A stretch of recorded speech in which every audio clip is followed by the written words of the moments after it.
I will be going over topic 6.1, area between curves. So as we saw in last chapter, we learned how to find the area under a single curve from point A to point B using just a single function.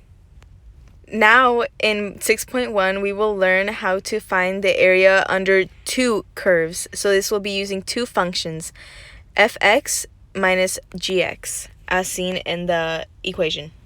Okay, so we can take this through the x-axis or the y-axis.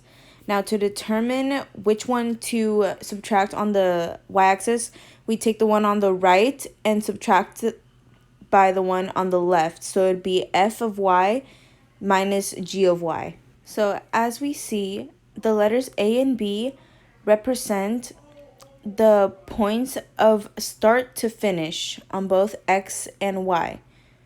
On the y, it is the top and bottom, and the x is right and left, which will be labeled A and B. And that is what will go in the equation.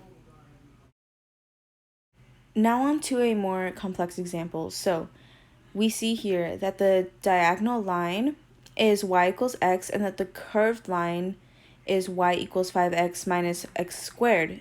So we have to find the shaded region in this question. And now we have to determine which one is the top and bottom. So the top is y equals 5x minus x squared, and the bottom is g of x, which is y equals x. So we will be using the equation as shown in the previous slide, f of x minus g of x, which is the bottom line.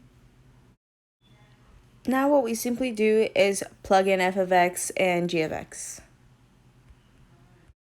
To make this a little easier, you could split it up into two, taking the f of x and g of x and making those two different integrals. But you can also just subtract them from the first line. Now you can simply solve it as if it were a normal indefinite integral. Once you've simplified the entire equation, your answer should be 10.67. Now on to the next one.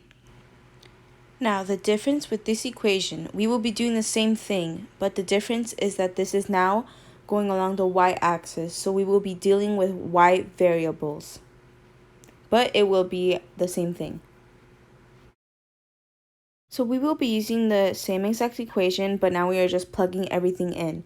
So we see that x equals 2y minus y squared is to the right, so that will be f of x first, and then x equals y squared minus 2y will be the second, g of x.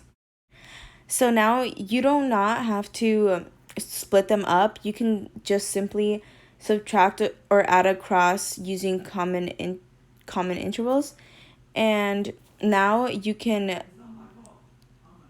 see that I just subtracted and added them the way they needed to. So now all you have to do is simplify. Now that you've simplified, your answer will be 9.